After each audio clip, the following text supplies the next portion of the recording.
pledge allegiance to the flag of the United States of America and to the republic for which it stands, one nation, under God, indivisible, with liberty and justice for all. All right, motion to approve the agenda as presented. Thank you, Aaron. Second. Second. Thank you, Joel. Discussion? All in favor say aye. Aye. All opposed, same sign. Motion carries. Public communications? None? Conflicts disclosure? None? Motion to approve the minutes as presented from our November 13th meeting. Thank you, Marty. Second. Thank you, Aaron. Discussion? All in favor say aye. All opposed, same sign. Motion carries. Motion to approve the financial statements. Thank you, Larry. Second. Second. Thank you, Joel. Discussion. All in favor say aye. Aye. All opposed, same sign. Motion carries. Motion to approve the claims. Thank you, Marty. Second. Thank you, Aaron. Discussion?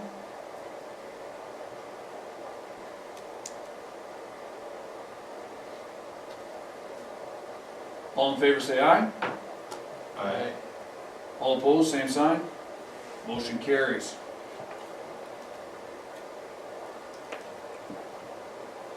Just 1 second, catching up. Motion to approve Bo Freeze as a volunteer boys basketball coach. So moved. Thank you, Joel. Second. Thank you, Marty. Discussion? What? How many assistants? Just one Just assistant, one head, and then he's a volunteer. Into junior high. So he's at the volunteering at the high school? I think he did last year He too, did. if I remember.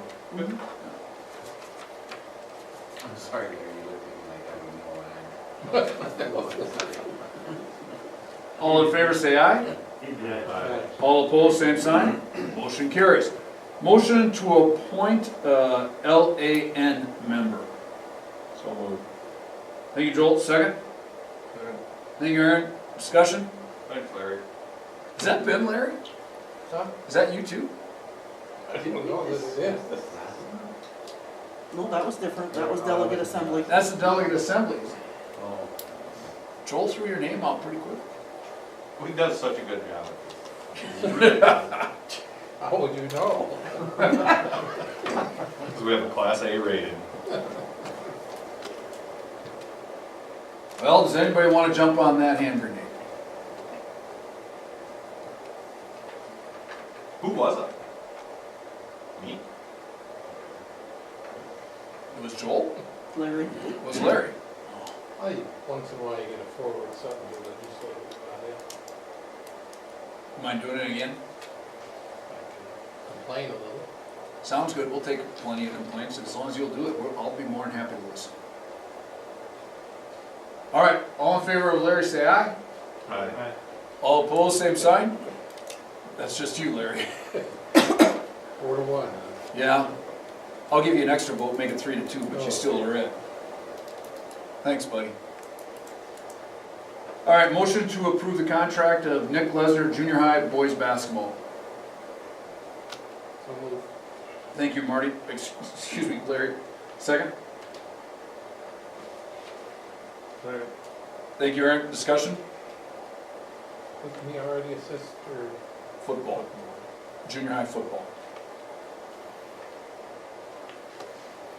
Get a little more experience there?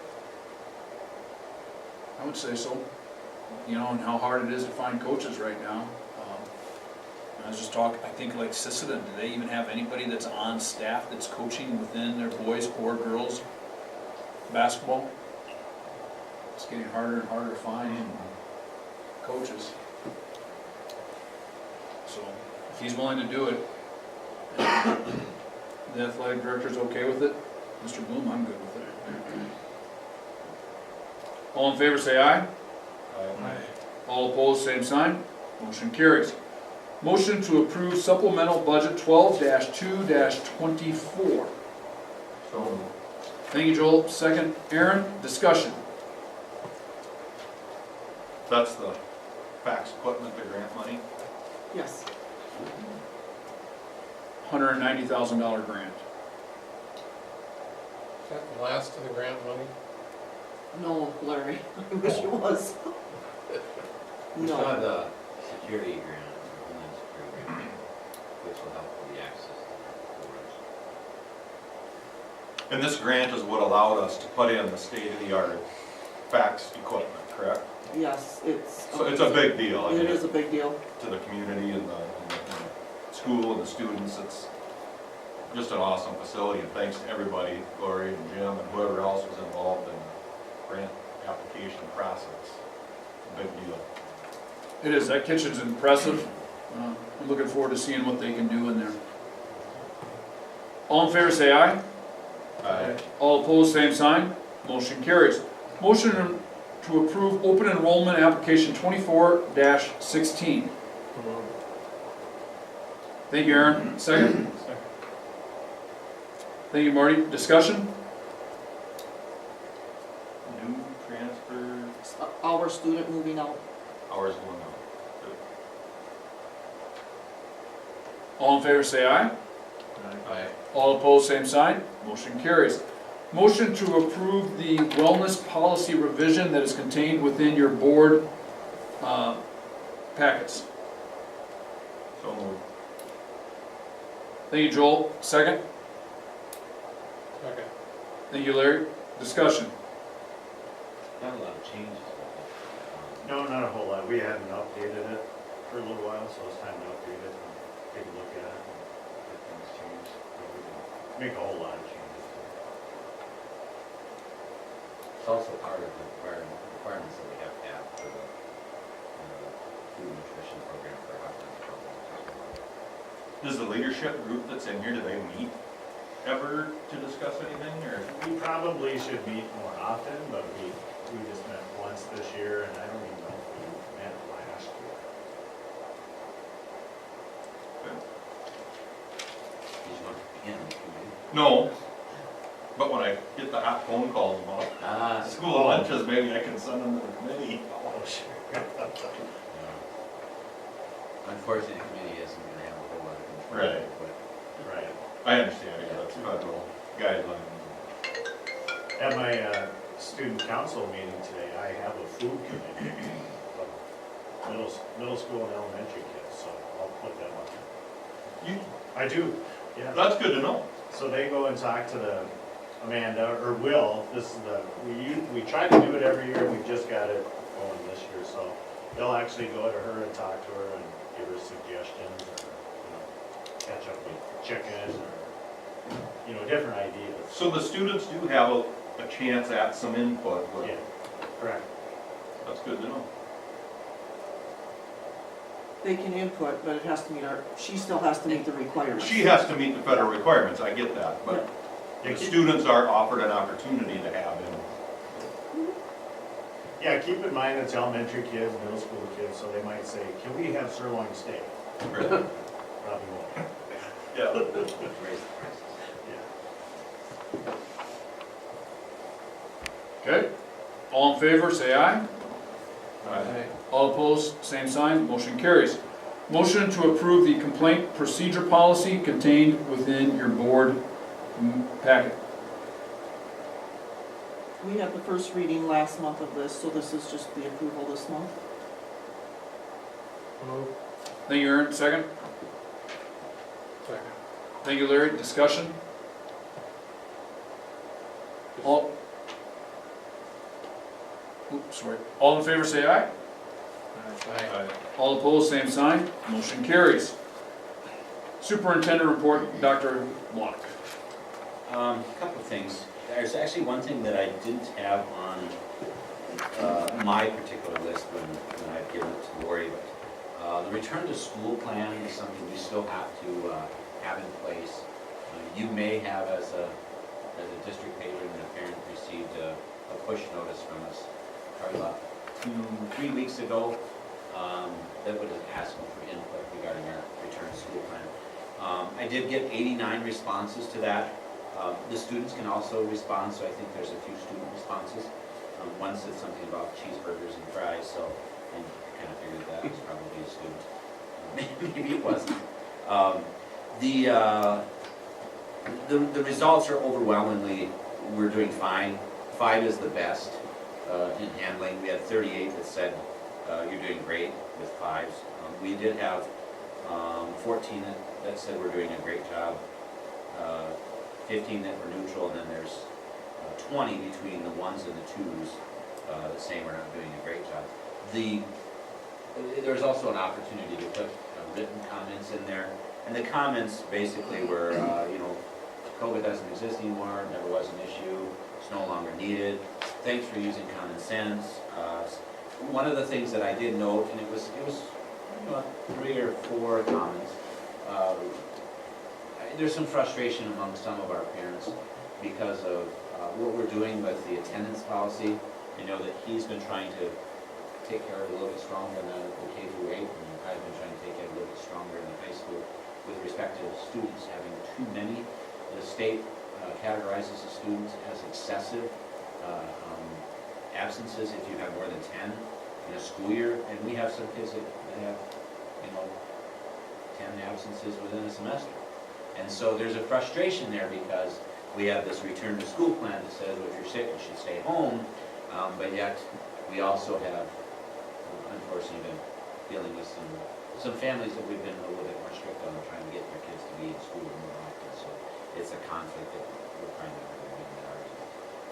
So we deal with the best that we can as administrators, and our administrative staff and secretary is helping us out.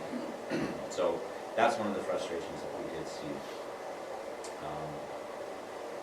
But otherwise, it was basically general information.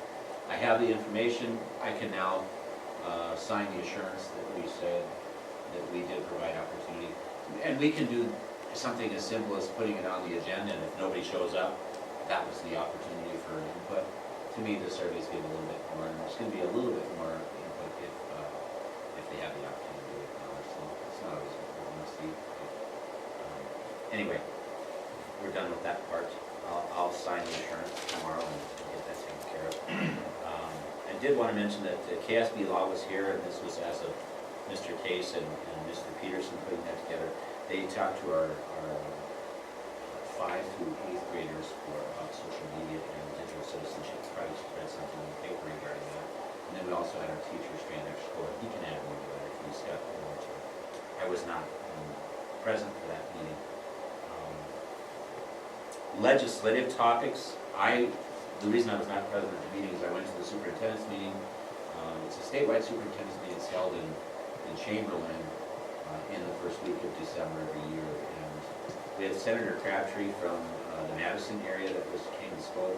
I thought he did a really nice job of encouraging us to be positive, look towards things that we are willing to support versus always things we're against. That's difficult to do with the whole political scene because there's always going to be legislation that we're not going to like, or we're not going to think is going to be favorable for education. One of the things we want to push this year is an awareness of public education.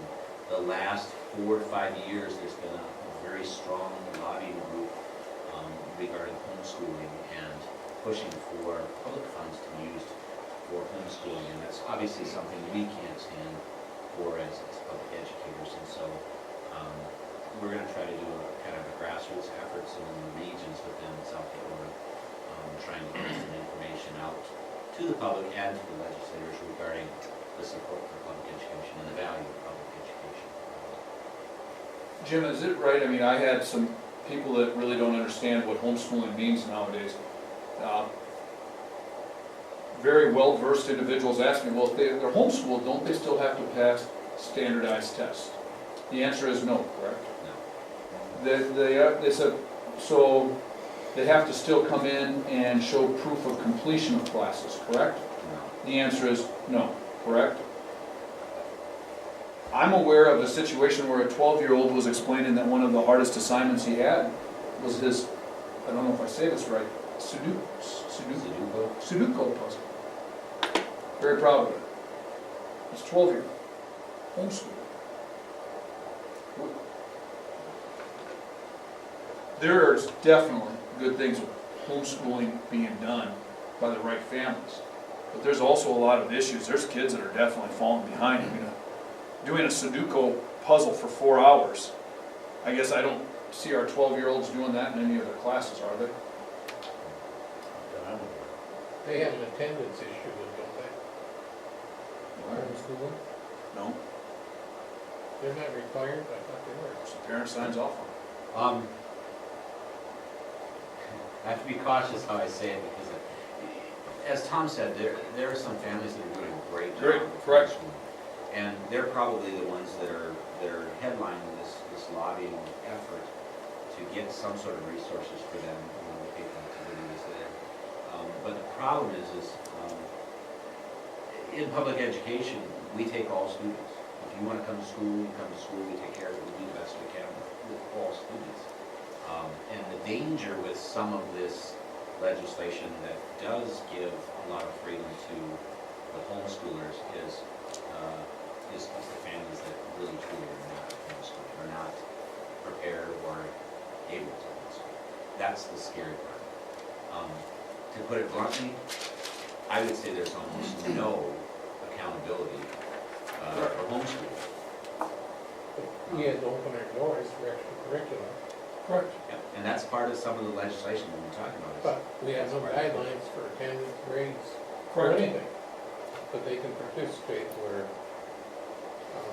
The only guidelines that exist is that they must show proof of academic progress, which some of the phrases that we hear within our ranks as administrators, where you can write a grade on a napkin from the PICFA and say, here's Johnny's grade, and we have to accept that.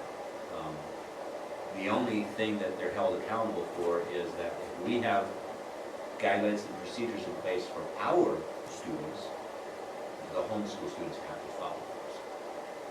now homeschool students going on for continuing education after receiving a homeschool diploma?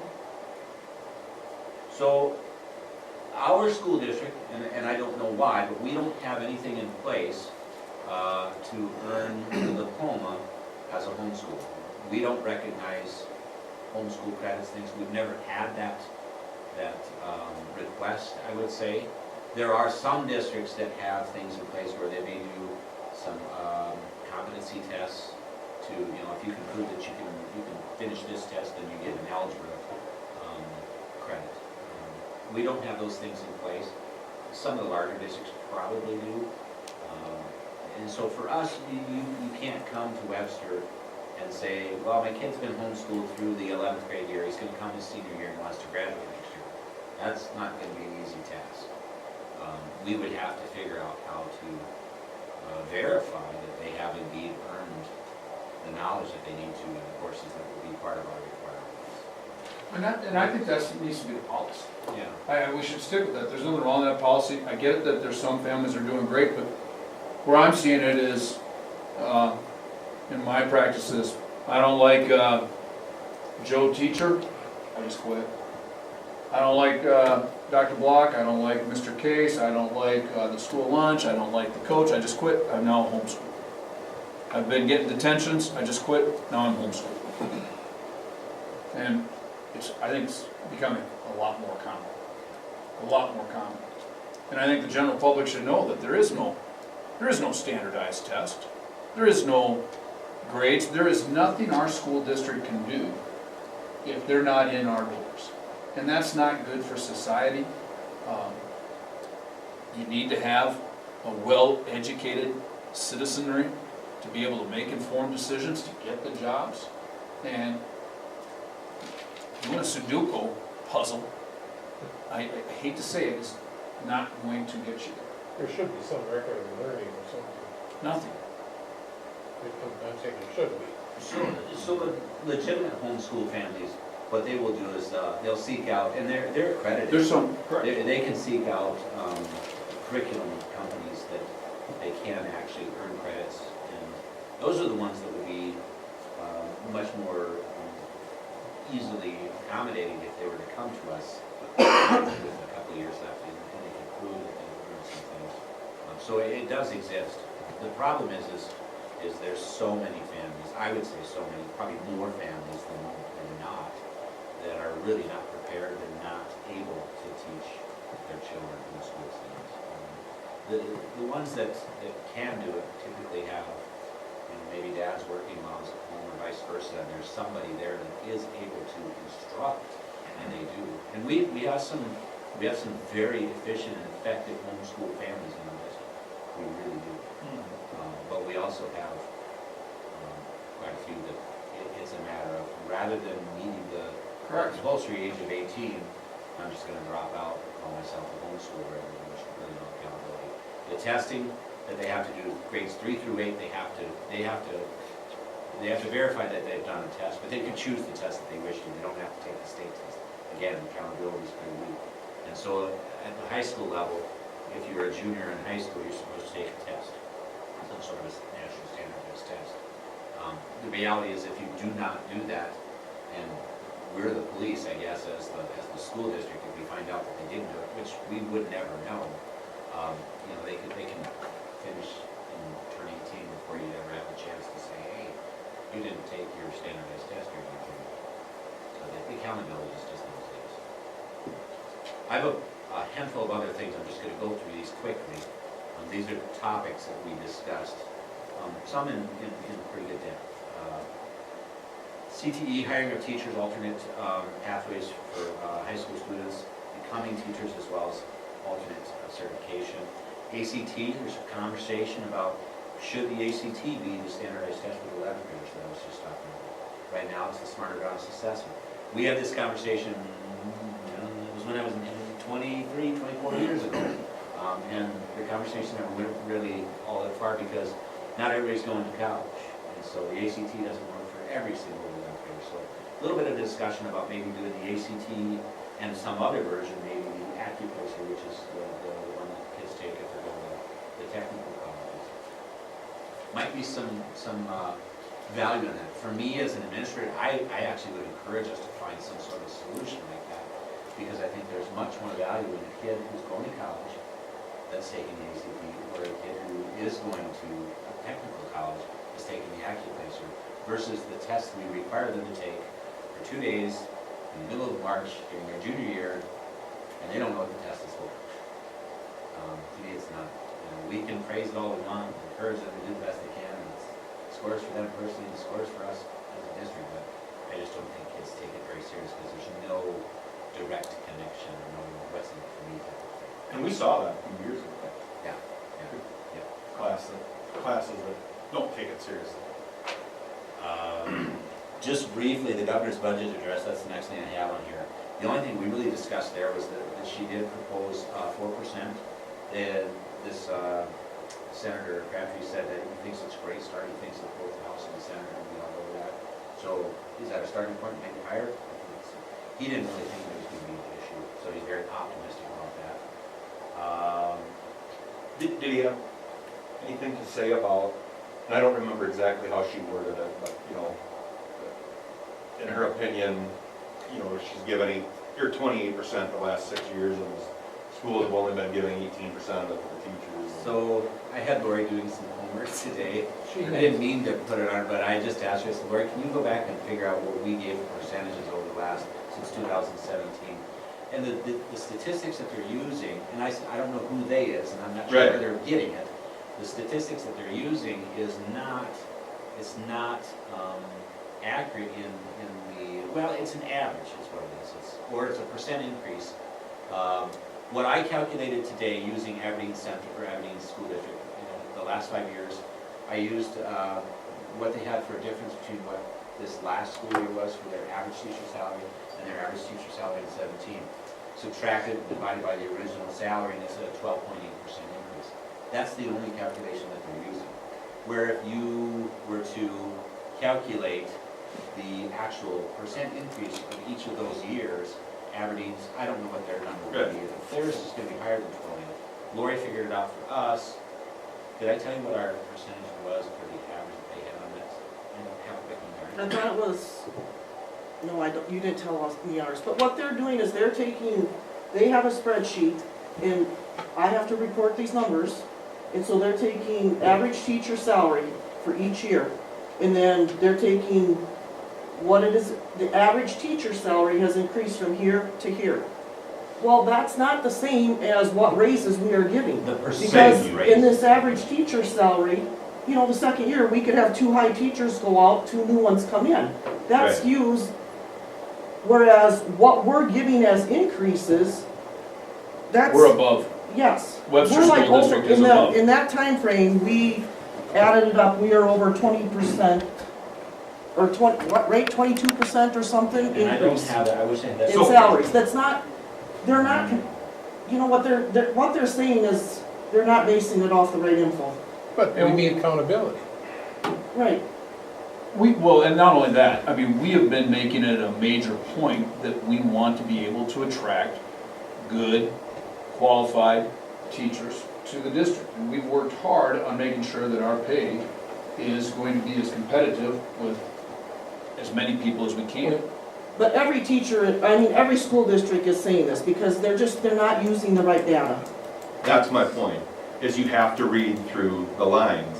And we go through this every year, and we fight this fight, and Pierce says one thing, and, you know, but what we have to do at the local level is maximize the funds that they give us. And I will tell you that since I've been on this board, we have given almost every penny to the teachers. If not And more. Governor Okay. Noem seems to forget about the light bill, the gas bill, the Busing busing bill, So- all these other things. And I just want to finish, because I've got a quote here from Governor Noem in 2019 at her budget address that I happen to publish on social media. I quote, "I don't decide teachers' salaries, school board members do." I mean, do you guys remember that when she stood up there and said, you know, this is not government's responsibility, it's the local school boards? Which at that time, what they were not doing was funding the Blue Ribbon Task Force that they created the rules for. Right. And that same comment is at the bottom of the summary sheet that they have distributed. It says, local school boards decide teacher salaries. It says it right at the bottom of the summary sheet. Lori, here's the numbers. We didn't actually compare this, but it has Webster area. For our average teacher salary is 4.8%. Were we at 17? What did they say? 4.8. And then our teacher compensation is 6.6.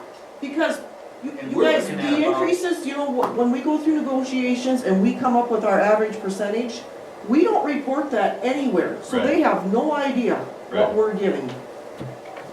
And it's- So my So point it's- is, my blood boiled when I heard that. And I had to just calm down, because this board, since I've been around, has worked damn hard to get our teacher pay up where it is today, and I'm proud of that. And so for the governor to use, you know, skewed numbers, Right. it bothered me. Bottom line is, we're aggressive, and you gotta We were remember very too, aggressive.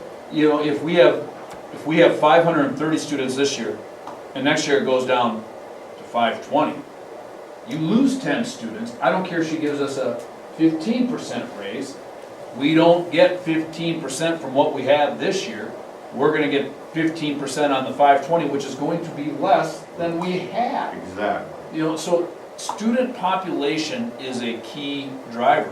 We talk about, you know, children being then homeschooled. We want to keep children in the school district, because when they're homeschooled, we don't receive those funds. We're not able to pay for those things. And tapping capital outlay, that's, We when are. she says she's giving us the money, she's not. And Larry, where does capital outlay dollars come from? No, Local. Local district. the state is not. Correct. So Yeah. you're gonna see more of this. My blood started to boil the other day, Laurie. She needs some classes. We are being, bottom line for, you know, the community, and I know I've got to get back to you on a response on an email you sent. Yeah, last but I week. do have a question about this, if I can ask real quickly, Dr. Blah. There was that report from the Department of Education that was released a couple days. Is that where you're getting that like 4.8%? It's at the very, we're on the, because we're Webster. Yeah, you're on the very bottom. It's the very last page. The blue is the average teacher salaries. Mhm. The green is the average compensation, Yeah. teacher compensation. And we've got, like I said, 4.8, and Lauren and I didn't even look at it, otherwise we could probably fell over this afternoon. Yeah, that 4.8 It's is not right. not even But- close. But that, so That's Lori, small could number you you send can me use. like that raise calculation? Because I only have that report from the state, which mentions that, the average. I mean, and it's just common Teacher sense too. I mean, if compensation. we hire, I mean, we have. But I don't know how much, you know, you guys have raised. Well, let me make it. Well, you let me do, make it- because let me- you yeah, we publish do. it once a Yeah, year. Yeah, but I don't know over time. I've only seen it Yeah, you once do, you this got the year. history, Every I mean, year. report to farmers. You have I that know, history but- account? Every month. Yeah, but it's not easy to read those legals. Wow. Do Well, the no, it math. lists the name and then the amount, and I'm here Yeah. to tell you. If Once we a have- year, when do you publish it, in August? You Yeah. have the information. August or July. And if we have Patty Bawley, who has been on our staff for how many years? 30 plus. 30 plus. 40 years, and then you bring in Joe teacher year one. Okay, there's going to be a difference, even though we've increased it significantly from where we are at, yes. But then, the numbers have to be looked at individually for each district, for each teacher, for where they are at. And I know that we're not at 4.8% across the average. That's a solid. I mean, that's not even close. Yeah, then you probably don't want to read Newswatch because they did an article of how teacher compensation from that report did not keep up with inflation. Well, it may not. Well, that's why we're having this conversation. We need to get this information out.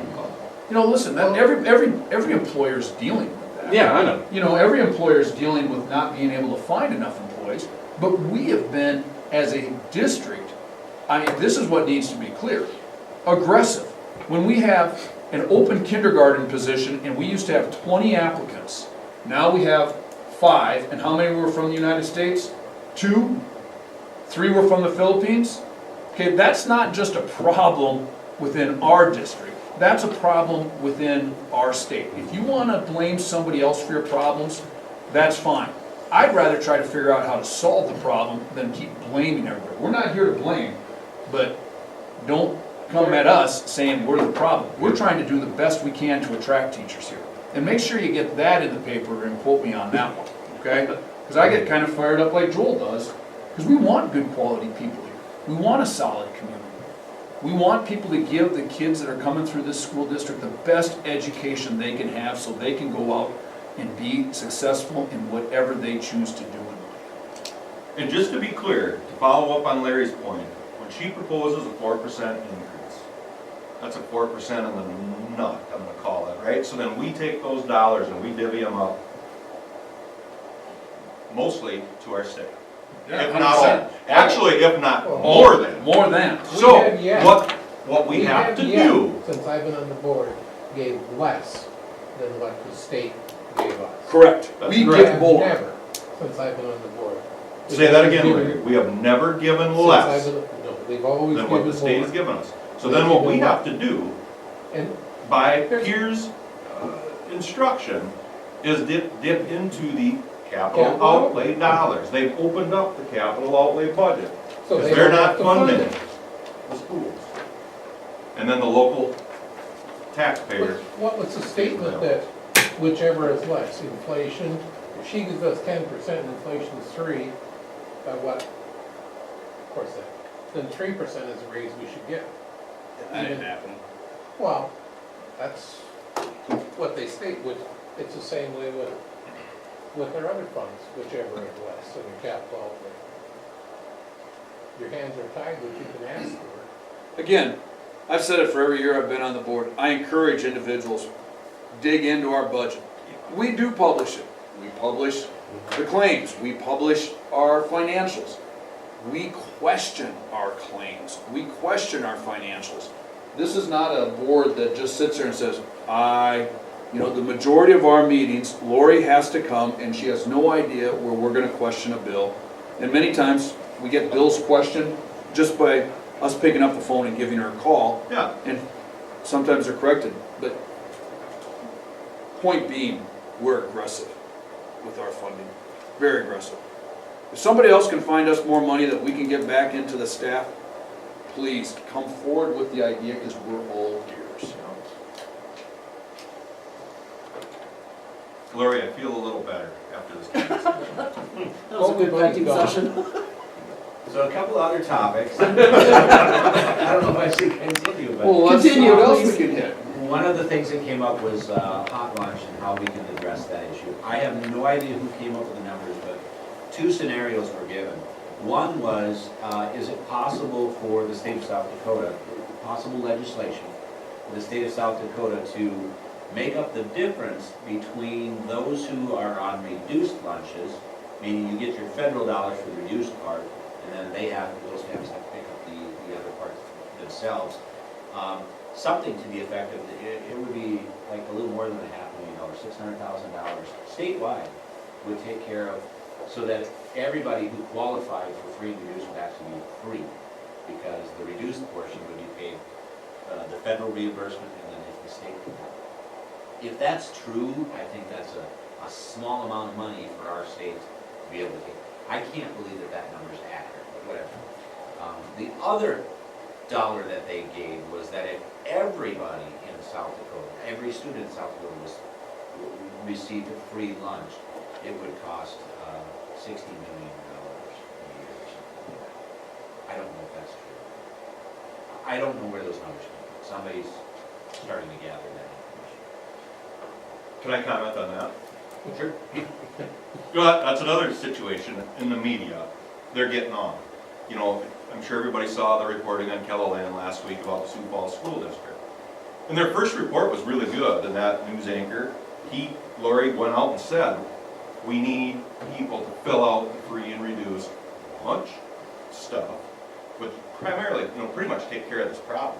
But then all the subsequent reporting, that got lost in the narrative, and we just need to raise money and pay for these meals. If the first thing we gotta do is get the parents to come in and fill out the paper. That's the first thing. And that would just take care of so much of that problem. So there was some conversation about that as well. It's on the backside of the sheet. Is possibly an online eligibility. Now, again, there might be families that they don't fill out the paper form. They're probably going to fill out an online form. But somewhere along the line, we have to continue to encourage any family that is possibly going to qualify to fill it out. It benefits them, it benefits us. There is some concern, some people have some pride issues, and they're not going to do it, but it certainly, it does help the district, and it helps the students, obviously, first and foremost. So we'll see where the lunch stuff goes. Basically, for us as superintendents and all of our small groups, we really looked at it, and we're not trying to pass it on to anybody else, but we looked at it and said, this is probably an issue across the entire country, not just in South Dakota, and not just in our small schools. And so if you're really going to look at some sort of solution, perhaps there's something at a larger scale from the national government when it comes to lunches. They already have the system in place for free and reduced, so I don't know. Then there was some discussion about we're one of those districts, in my opinion. He used this phrase. He said, "Yeah, some of the districts got caught with their levies down." And I thought that was kind of a funny way to put the phrase. But that's happened in some cases where districts are frugal and they have their levies down in capital outlay, and then there's all these restrictions as to how much you can raise it per year. And some districts they've been in a tight spot because they were being frugal and watching the taxpayers' money when it comes to those levies. And so he said, they're trying, if there's any legislation, that what they're going to try to do is try to figure out ways not to penalize districts in those cases because they were being frugal. I don't know what that solution is. We were, no question about it, we were a frugal school district. Absolutely. Very many years. And we positioned ourselves, seeing this, coming down the road. I mean, the last 5 years, we have been positioning our capital outlay money for that exact reason. No, we're still frugal. My point is, though, is that there are other districts that have more money than us because they just go for the max. We didn't do that since 2011. We have been budgeting properly rather than just asking for the max.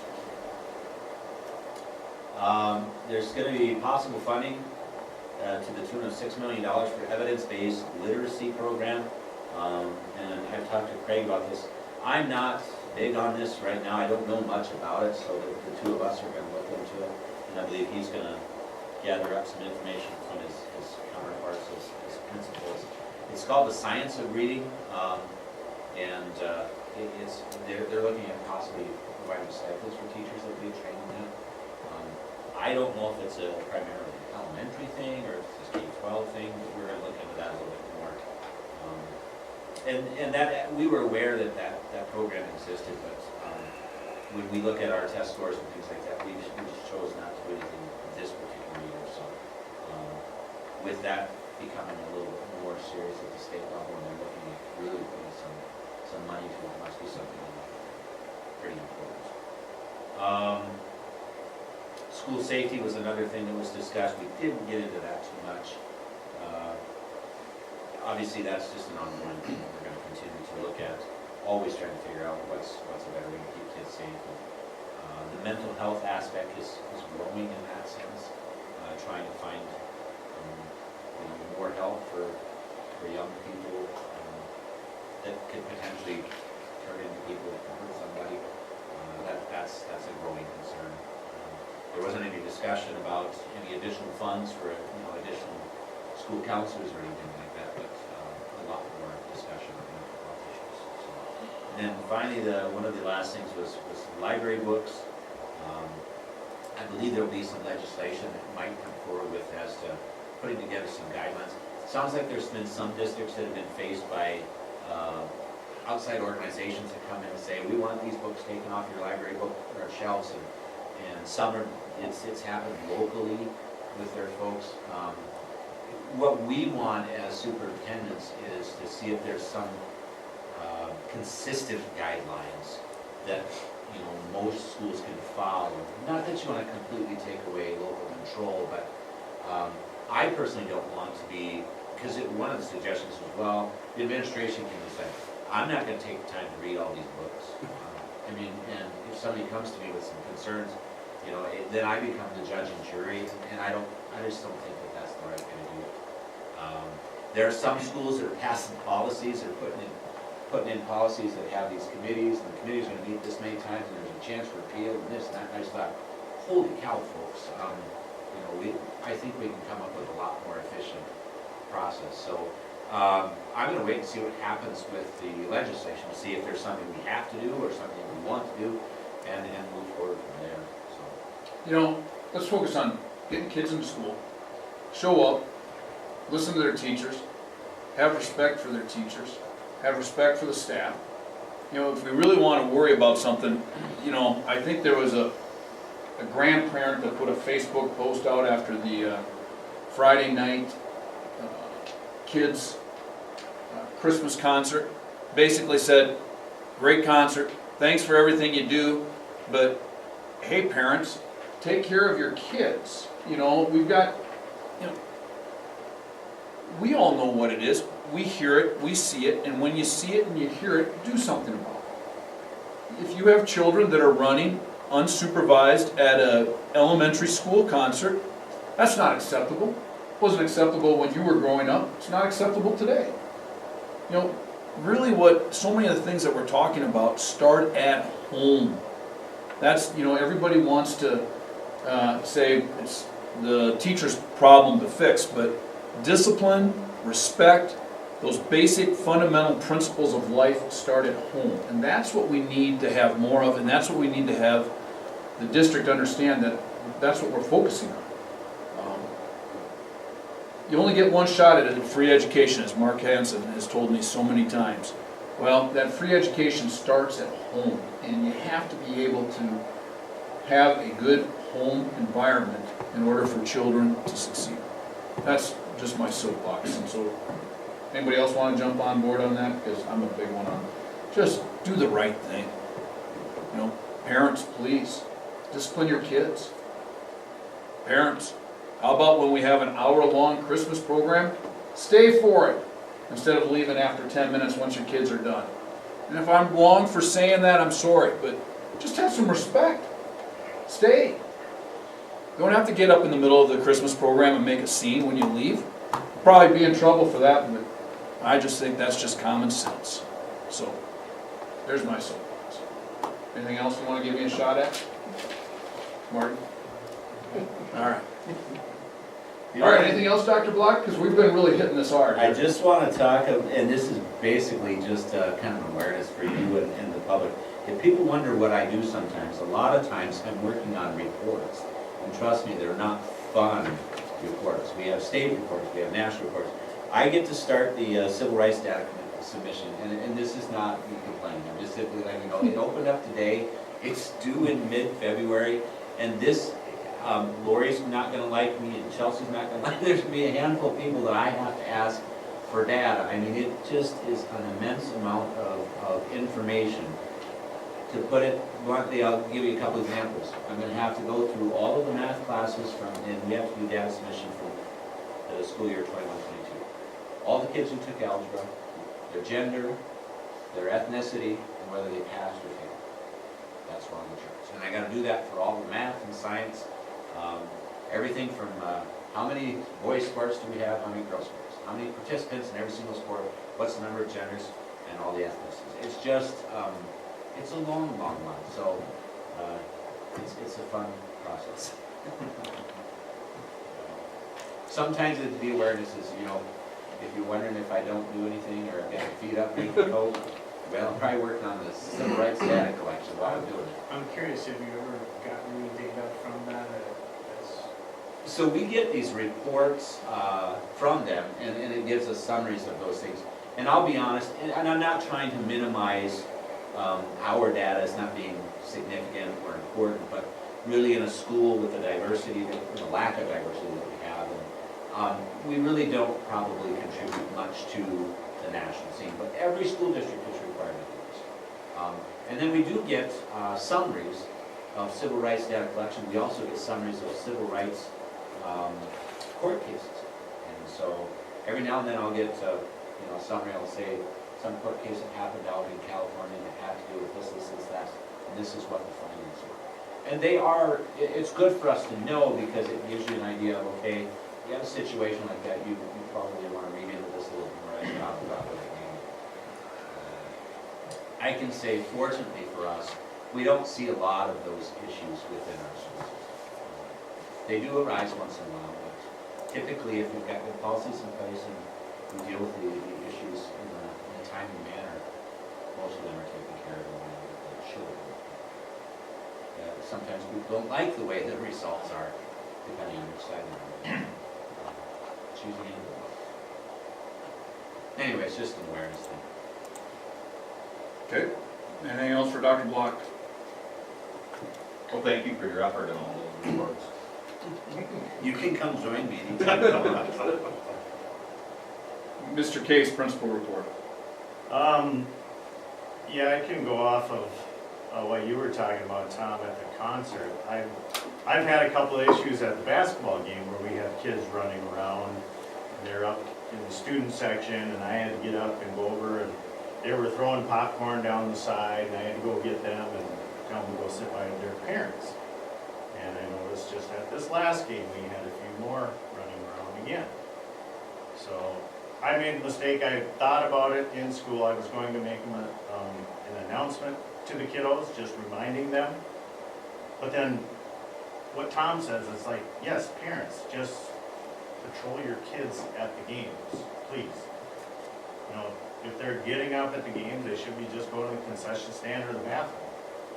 Once or twice, not 10 times a game.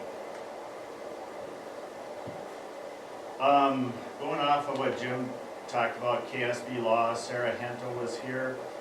She said she was out to 20 schools already talking to them about digital citizenship. Yeah, Kevin did a good job of writing about it. And she did talk to the staff members after school. She talked about new social media platforms, what's out there other than TikTok, Twitter, Facebook. There's some new platforms out there. So she educated them about those. She talked about student social media usage, what they're doing, what things that they're doing with social media. And then she talked about some case law with legal issues with social media, so covered that. Student free speech, and then she talked about staff speech, and then ended with professional boundaries. So she spent about an hour talking to staff. And then same thing with the 5th through 8th graders. It was very good information for them. In fact, it was so good, I'd like to have her come back, not every year, but maybe every 2 or 3 years, and just talk to the kids about social media and what you can do, can't do. So it was really good. I mean, do they understand, you know, how, and maybe not even at your level, but at the secondary level up here, how important that is? Because as an employer, that's the first thing you do when you find a job application. You go online and you see what they're up to. I mean, do they understand that, do the kids? I think so. It's such a big deal. It'll touch them for a little while, and then all of a sudden it's the kid brain, and then they make a mistake. Sure. Well, I think then it's very important to stay on, just to keep it running. Right, exactly. And even if you bring her back next year, there's going to be new platforms out there, social Right. media. We have to stay abreast of those, and I did ask her too, and, you know, if we have a lot of problems, social media, phones in school, I'm ready to say no phones in school then. We're here for academics, school. I mean, Tom, you're a lawyer. Can you go back and find Snapchats or, I mean, there's ways they can do it, right? So Absolutely. these kids think that, There's businesses where you just, yeah. you hire them. Yeah. And she did cover that. She said, kids, just remember, once you send that Snapchat, it is not gone. We can go back and find it. Yeah. So she covered that. Okay. So it was very good. We got the ski trip coming up, the 19th. We did have a little fundraiser for that, the student council did. We had 5th through 8th grade get out and do a fundraiser, the coffee drive and the popcorn drive. And they did an awesome job. They raised close to $6,000, over $5,600. So, yeah, that ski trip does cost a lot, you know, about $1,000 to get there and back with the transportation. And with the fundraising, that allows the kids to ski for free. So the only thing that they're paying for is the $8 meal, if they want to pay for that. Otherwise, they bring their own meal. So it's a learn to ski trip, and it's a lot of fun. Playground, we do have a playground committee, so I do have a little update on that.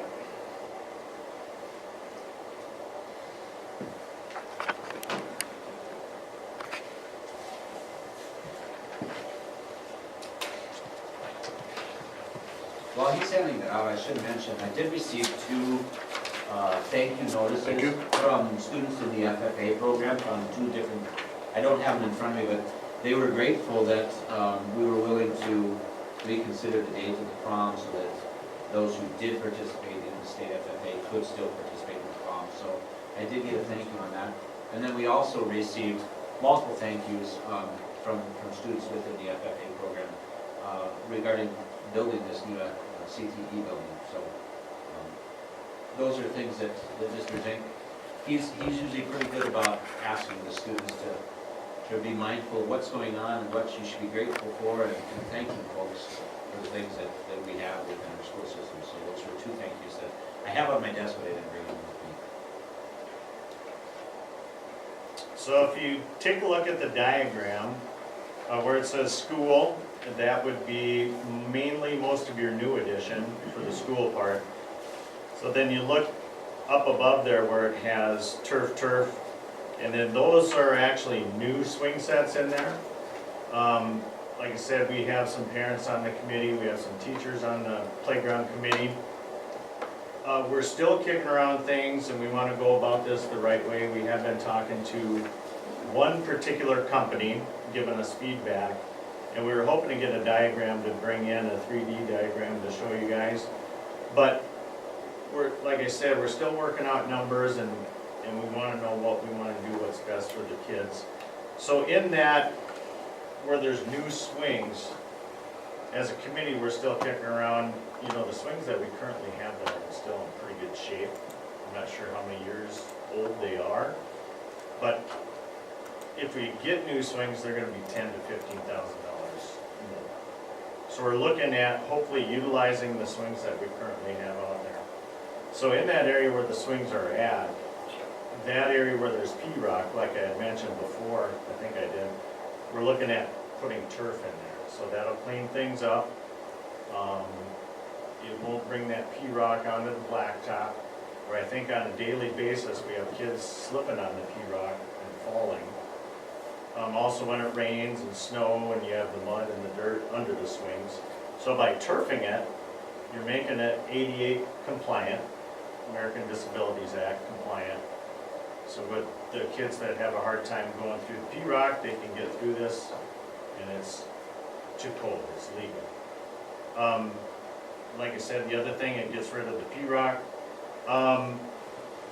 Sidewalk, just to the east of the swing sets, we're looking at getting a sidewalk in there. Why a sidewalk? Because in the wintertime, we have Lake Torrance who's pushing the snow, and you cannot, if we have turf, you wouldn't be able to plow the snow on the turf, otherwise it'd ruin the turf. So you have to have the sidewalk, and it allows for easy access for the teachers, especially in the wintertime, walking through there. So as you can see, it says concrete sidewalk, and then I drew in another sidewalk next to it. We do not know where we're going to put that. If we're going to put that in the middle of the playground or right next to the building. And You mean one or the other possibly, or probably? one or the other, yeah, it's not both. So it's, yeah, one or the other. So Dr. Block and I talked, if you have it next to the building, you're gonna have to have it sloped correctly, so it doesn't slope the other way, and then you have water going into the building. The other thing that you have to consider, the swings that we currently have now, you take from the middle of the swing and you have to go 20 feet out both sides. And you can't put anything within that. So you have to have or that sidewalk cannot be any closer to the swings. Or if we were thinking about putting in playground equipment, you couldn't get it closer than the 20 feet to the swings.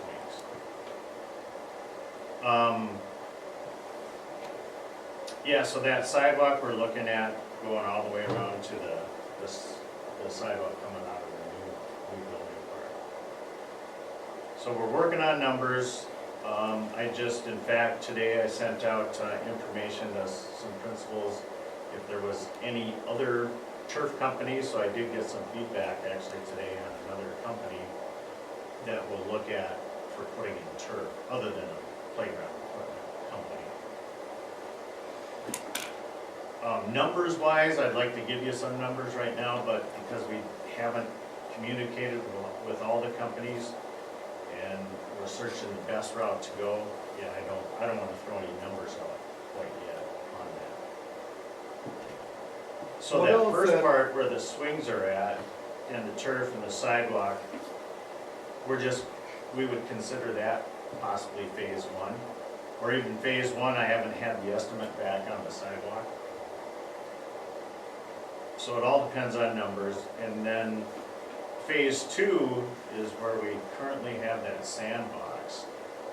And phase two is, something where we would possibly look at turfing also, and then possibly putting in additional playground in that area.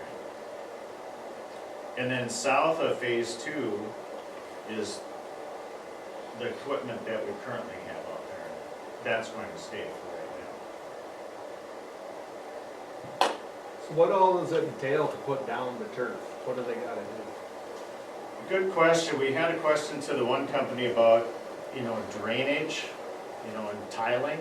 And he said, we really haven't had any questions on tiling that, or drain tile. So in fact, Langford put in turf up there, so we went in there and took a look at that. Their company said that they had the drain tile. I don't know if it was under the turf or just the playground area. And then also Britain has put the turf in also, and they didn't do any drain tiling up there. It was just the turf over the top. And I said, did you have any problems over winter? And they've had it 4 or 5 years. They haven't had any problems with the water pooling up on the turf at all. You'd have to level the ground and then kind of have it sloped correctly. And then otherwise it's just, you're putting it on top of P-rock, or not P-rock, but just regular gravel, I think, or dirt. So what do they do if they have, say, 2 foot snow on They, It's like Brett and I talked to Brett, and no, you don't remove the snow from the turf. So therefore, that's why we had the sidewalk in there. And you- Okay, so it's not just sitting, it stays. Yep, they pack the snow down, the snow would stay on top of it. Would you get a price? And I'm not saying we need to put new swings in, but, I mean, if we're gonna go through the work of grading and turfing and, you know, if new swings only cost $10,000 or $15,000, we really wanna just look at new swings? We did, and we've mainly been talking to Dakota Fence and American Playground, and the one said, yeah, when you're doing this, you probably might wanna just take those out and put new swing sets in. He said kind of the best thing to go, if you're gonna put in turf, you know, get those new swing sets in there, because if you're 5, 10 years down the road, you need to put in new swing sets, well, you have new ones in there already. So, Well, if you need to put new ones in, you don't wanna go in and damage your turf putting in new ones. Correct. Right, so that's a question that we'll have to see, and he said, yeah, 10 to 15,000 swing sets aren't that expensive compared to some of the other equipment. Are swing sets kind of the popular thing still on the pool? What's the most popular thing on the playground, Craig? When you ask, Britain just put in 2 gliders, so we have 1 glider out there now. And it's probably 20 to 30 feet long, and then you just get on it, and then you just glide on it. So that's the most popular one. Ken from Dakota Fence said if you're gonna put in 1, you better put in 2, because they're really popular. And then tire swings are pretty popular. We have 2 of those in right now. In my opinion, I think we should look at some of Upgrading new. Yeah, we'll definitely get options as to how much they are, but I know the new swings. This picture has the swings together, which would give us a little bit more space out there. New swings put together. Right now, we have a space we have 10-foot swings, 10 foot high, and then the other set is 8 foot high. And then by bringing in new ones, he said you would just make 1 run of them, and then that would allow more space at the south end. Question for you, Joel, from a construction standpoint. And maybe you don't know, I don't know how this turf stuff works, but is it possible, let's say we decided to go forward with putting in some sort of a sidewalk, so we know we have that snow removal option and the walking option cleaned up. Is that something to put in, or is that gonna be in the way when you do turf, or does it have to be kind of done at the same time? The sidewalk will probably get somebody local Right. versus the turf, I don't know who does turf on those companies. Right, no, they said if you have a sidewalk in there, they just do turf around. They just, yeah. But prior to that, we gotta make sure we have the right slope in there. That's what I was just gonna say, you want a kind of a master grading plan, there is a drop inlet over there. You know, the water's gotta go somewhere, whether it goes down and into a pipe or whatever. You have areas over there that you can get rid of that water, and there's a drop inlet over there. Right, so is that something a guy could drain tile to, that drop? If you even need to. You know, If we, the way the ground lays out there, there might be enough positive drainage existing, just with a little grading to make it flow on top to your drop in. One of my concerns in looking at what we have, and I could be wrong, but where the building sits, the new building, and all of that stuff is, it's rough ground, where the water's not gonna just run right to the building, where if you put in turf, is all that water gonna go towards the building, even though that's what we're trying to do, is keep it away from the building?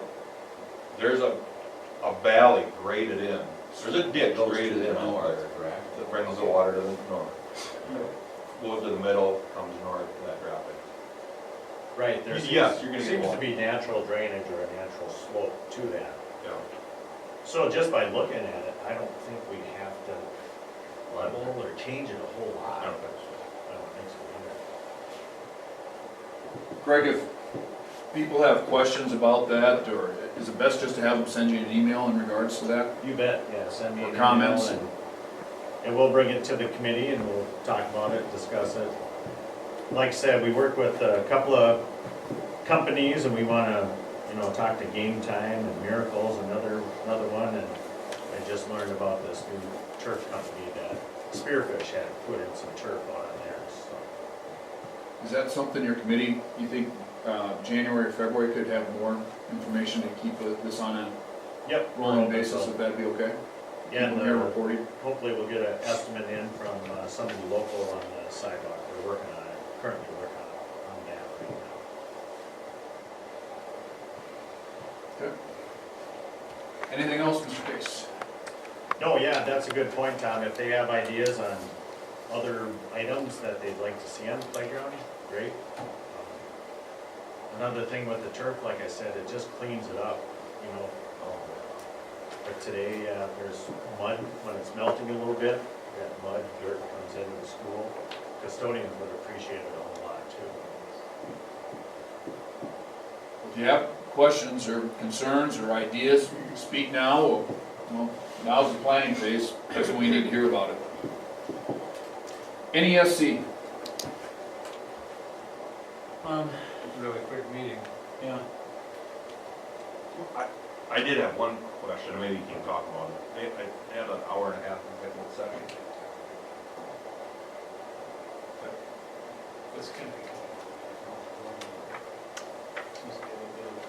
Yeah, I don't believe I participated in the meeting a month ago, but I was in this one, this last month, and yeah, it was a very quick meeting, and then it was a discussion of very personal, so.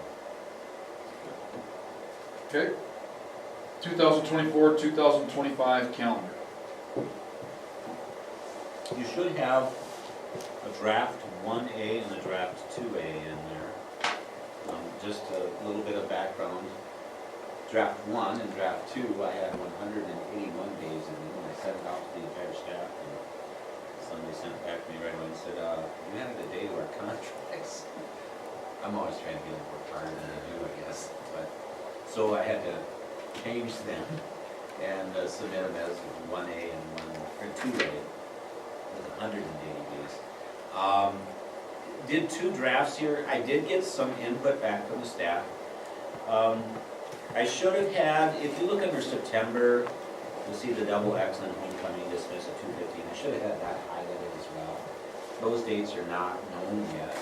We won't know what opportunities we have for homecoming until we get our football schedule, which is done by the Southwest High School Kids Association. We typically get that sometime in January, sometimes February, so that's to be changed, and we'll have to edit it when we finally do get our football schedule. We should get it in January sometime. And then the in-service and prom, I just put it in as a placeholder on April 4th. The reason we don't have any decisive information there is because the calendar had rolled, and so a lot of the corresponding dates were track meets, which includes our track meet and Watoma relays and all of those that we participate in. That's not yet finalized because a lot of people are where Easter switched, and Easter was at the end of March, and now it's the 3rd week of April. It just isn't that quick of a fix, and I don't believe the ADs have really started to look at a year from now. There's, this year's track isn't. So that's why those are not known yet. Basically, it's all corresponding dates. We would, start school on Monday the 20th. We have 2 days of in-service. I left the 14th of August open so that if our teachers wanted to go to the Northern State thing, we could as their own situation. We generally don't have enough time in our 2 days prior to school to have that as part of our plan and take care of it. We've done it in some years, but I would say in most recent years, there's just always more training than we can fit in, so. Other dates, well, let me just tell you, the difference between the two is basically the end date and the Christmas break. I think everything is identical in both of them, minus the 13th of January. On 1A, we would return to school on Thursday, January 2nd, which allows us to get out on May 15th. That is with a vacation day on Martin Luther King Day in January. The difference between that and the next draft that I have is that we would have a full 2 weeks of vacation for Christmas, so we would not come back on the 2nd, not come back on the 3rd. We'd actually come back on the 6th, but in order to gain that day and not have to go into another week, we'd be looking at not taking off the day of Martin Luther King, so that we would finish on the 16th. Now, this is all preliminary before any snow days. It gives you an idea of what would the last day of school be if we didn't have any snow days. That's basically the two differences. Comments that I received from the staff, some were suggesting that we maybe start on Monday, the 19th. You could gain another day there, and if you did that, it would allow us the opportunity to maybe take off Native American Day in the fall as another day.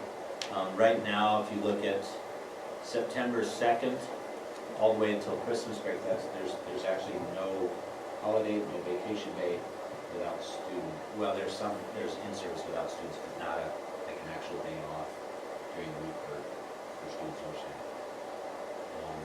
So that's a possibility. Others, it was suggested that possibly we look at, I know Millbank is doing this, December 20th could maybe be considered an in-service day and shifting one of our in-service days, so that the last day before Christmas break, the students would not be in school, but the staff would be. They could finalize grades, take care of the classrooms, do whatever they think they need to prior to the Christmas break starting. If there's training that we could do, like I said, as I understand it, nobody's done that the last 2 years. It's been kind of a pleasing situation. So this is just discussion. We typically do approve the calendar in January, and just know that there will be still some amendments if we don't have our football schedule and our track schedules figured out a year from now for those particular dates. Any thoughts or suggestions or comments? Any comments about moving it even later, later start date? I didn't get any from staff regarding that. The only comment that was made regarding the start date was maybe look at going 1 day sooner than 19th. And that did come from a secondary person. I would say that I typically believe with the elementary, they would prefer not to have starting on Monday and about 4 to 5 days that first week. But no, I didn't have any other comments regarding like starting the week of the 26th or 27th. One of the things we run into with that is if you look at the semesters, semester 1 has 82 days, semester 2 has 89 on, this is draft 1A. And I think, I don't know if I had done, it was formula, so it should be correct on this as well. Maybe it's slightly off on draft 2A.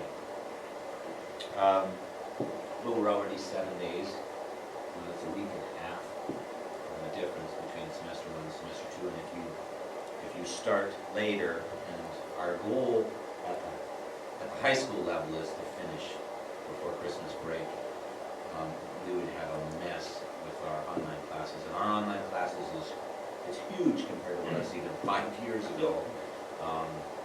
For us not to finish before Christmas break would be, I wouldn't say traumatic, but it would be pretty disruptive if we were to carry over our semesters into the first week of January or something like that. It would not be easy for the high school.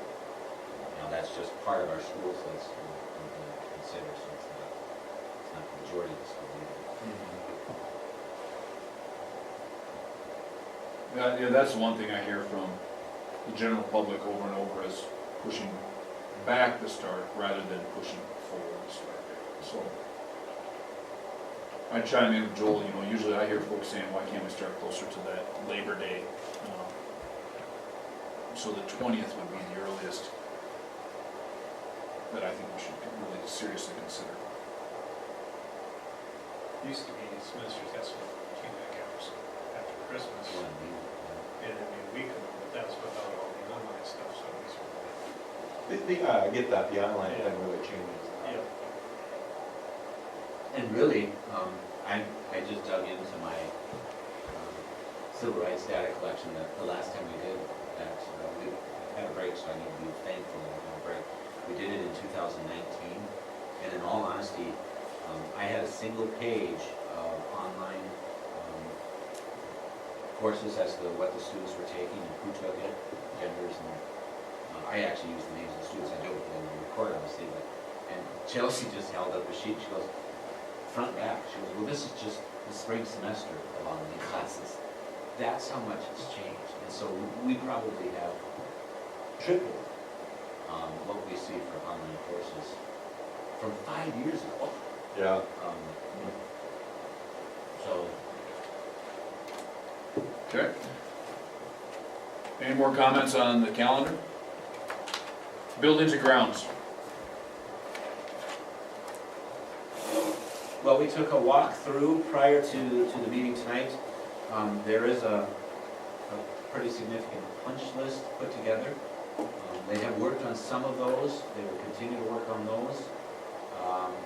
I would say that, you know, for the public, the center base, which is where the original business office used to be, is pretty much done. They have the go-ahead to move in there. I think they're gonna do a transition period within the next 2 weeks to move in there. Our high school special ed classroom, there are a couple of things that still need to be taken care of in there, but they will be transitioning. Their plan has always been that probably the last 2-3 days of this particular semester is when we'll use some of the students to help us move some of the furniture and get transitioned with that particular classroom, and then they'll start fresh in the spring. Most everything in the CTE moving to the south is complete. Obviously, there's some paint, touch-up paint that needs to be done, some small projects here and there where the sheetrock's not even finished, and not a lot. I know that Mr. Larson is using both of his labs full bore. The wood shop not as much, but the welding shop has been underway. Mr. Zank has moved a portion of the shop, a portion of his class. He's in transition. They're currently working on plans just to put perimeter workbenches around, or at least on the south wall, so that they can place their equipment where they want to long term. He has some temporary tables in place that we were able to gather up this last week, so we can start working on those things. Kitchens, that equipment has been certified or approved. They do have all the regulators put on each of the cooktops and ovens, and it's ready for use. Ms. Zemer has not used it much because she doesn't have any culinary classes during this semester, so she will be using that a lot more in the spring when she does have culinary classes. She may or may not be using it within the next 2 weeks with her exploratory classes. It's possible that she will be in the kitchen using those. 2 math classrooms are complete. There's some stuff outside that still needs to be complete, but that's been moving along quite well as well. We do have the side project that we are responsible for. We'll have some fencing that's going to probably go up from the southeast corner going to the street, as well as enclosing the HVAC system just outside the mechanical room here. And then we're also tying in some fencing across the playground area as kind of a complete project with these 3 sub-projects within it. The wall is complete. You guys are working on Scale is working on the concrete stoop that goes outside the exterior wall, doorway to the boiler room. Striping's been done on the parking lot. We've been using the parking lot. I haven't decided yet if we're going to have student parking in the middle. It's actually been kind of nice not to, because when we have guests, there's a few spots. There's not a tremendous amount of spots in the middle of that parking area anyway. And once the staff parks in, I think there's just the center areas. For instance, today we had the blood drive. It was actually nice to have about 4 or 5 spots in the middle for those folks in the community that came to donate blood to park in. We did put lines on the asphalt in front of the shop doors over in that area. I think there's an additional 12 spots.